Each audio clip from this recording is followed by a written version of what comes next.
Gagawa natin assist line. Meron na. Nagawa na ako.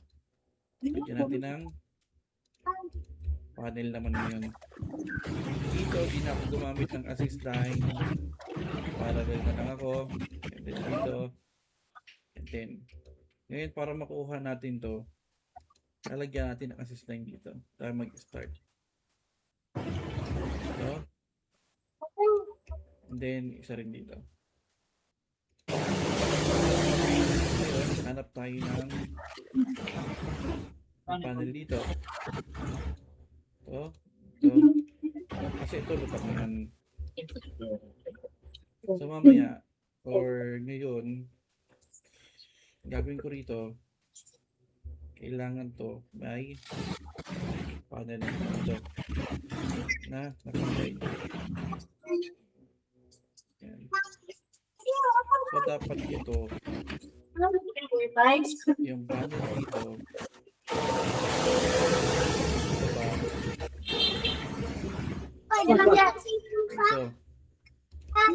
so ngayon, ito, dito, baba ko rito, gagawa lang ako ng box. Imaginary box lang.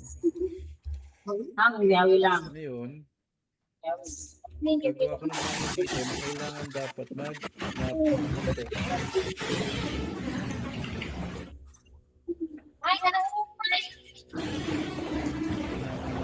Snap dito, yan. Ngayon, ito yung magiging panel ko.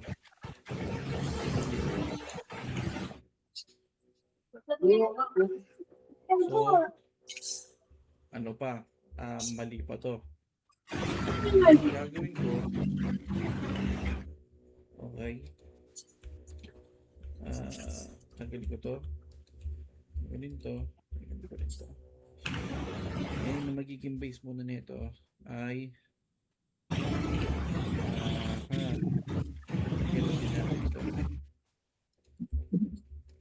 kailangan ito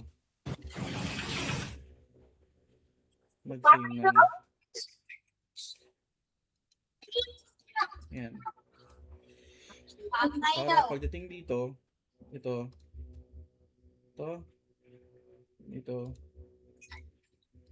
ang unahin ko.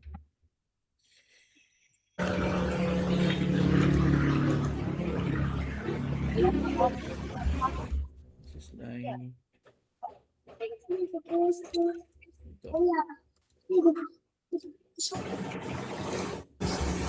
Ito muna. Kasi wala pa naman dito. Gagawin ko.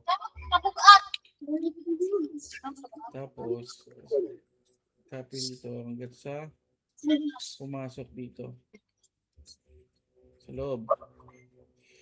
Para makat ito, ipapasok ko sa loob ngayon. Yan. So yung base nito na dapat ito ang pinaka base niya 1, 2 dito. Stop or gamitin natin ng ito. Assist line na lang. Yan. So dito 1, 2, 3 naka-F ako. Point dito para mag-lock space. Ngayon may base ako dito ngayon. Atakin ko ngayon na pababa. Select, gayahin yung wall. Ito na may base ako dito ngayon. So ngayon, tanggalin ko lahat ng assist line. Then, lagyan ko muna to. Then, select ko ng F4. Daanin na lang natin lahat sa F4. Select all. Group F4.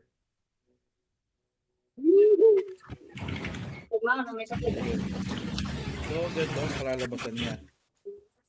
Na accurate din dito sa may top natin. Check natin sa ibang angulo. Ayan. So, ang dami ko lang kulang at eksakto yung paggawa natin ng panel. Okay.